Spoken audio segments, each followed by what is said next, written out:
Birsa college Khunti में राष्ट्रीय सेवा योजना एवं माय भारत के द्वारा आयोजित किया गया युवा दिवस कार्यक्रम की शुरुआत बिरसा कॉलेज की प्रभारी प्राचार्य जे कीड़ो ने विवेकानंद की तस्वीर पर माल्यार्पण और पुष्प अर्पित कर किया। कार्यक्रम का संचालन और धन्यवाद ज्ञापन राजकुमार गुप्ता ने किया। बिरसा कॉलेज खूंटी में 12 जनवरी को युवा दिवस के अवसर पर एक कार्यक्रम का आयोजन किया गया। इस अवसर पर प्राचार्य जे कीड़ो ने विवेकानंद की तस्वीर पर पुष्प अर्पित कर कार्यक्रम की शुरुआत की। प्राचार्य ने विवेकानंद की जीवनी पर प्रकाश डालते हुए कहा, उन्होंने युवाओं से उनके जीवन से प्रेरणा ग्रहण कर कार्य करने के लिए कहा। उन्होंने उनके आध्यात्मिक ज्ञान और राष्ट्र के लिए प्रेम पर विस्तार में चर्चा की। इस अवसर पर डॉक्टर सुधांशु शर्मा ने उनकी जीवनी से वसुदेव कुटुंबकम की भावना को विद्यार्थियों के समक्ष रखा। उन्होंने बताया कि वैश्वीकरण आधुनिक जीवन का पहलू है, लेकिन भारतीय संस्कृति की अत्यंत प्राचीन परंपरा से मेल रखती है।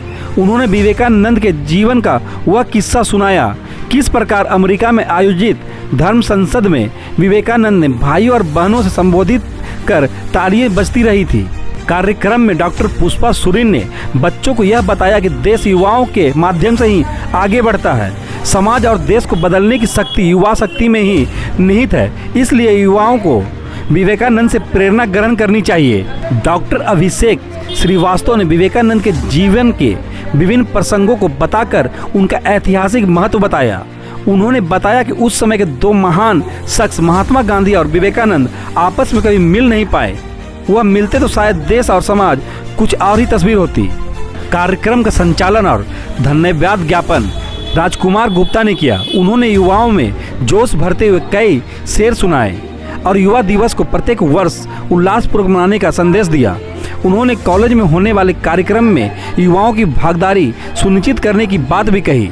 इस अवसर पर कॉलेज के सभी शिक्षक और कर्मचारी सहित विद्यार्थियों ने अपनी उपस्थिति दर्ज सोचने की जो एक क्षमता है और दृष्टिकोण है, वो आपको औरों से हटके बनाएगा।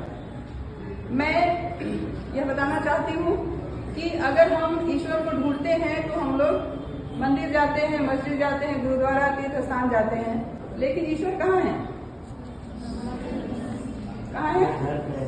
अपने अंदर में है, ठीक है ना? अपने अंदर में, क्योंकि ईश्वर, जैसे हम बाइबल में पढ़ते हैं, ईश्वर ने मनुष्य को अपने अनुसार बनाया, अपने प्रतिरूप में बनाया, ठीक है? तो ईश्वर में जो गुण है, दया, क्षमा, प्रेम, सहानुभूति, सारी चीजें मनुष्य में भी है। तो अगर हम अपने अंदर झांक कर देखें, ईश्वर को देखें,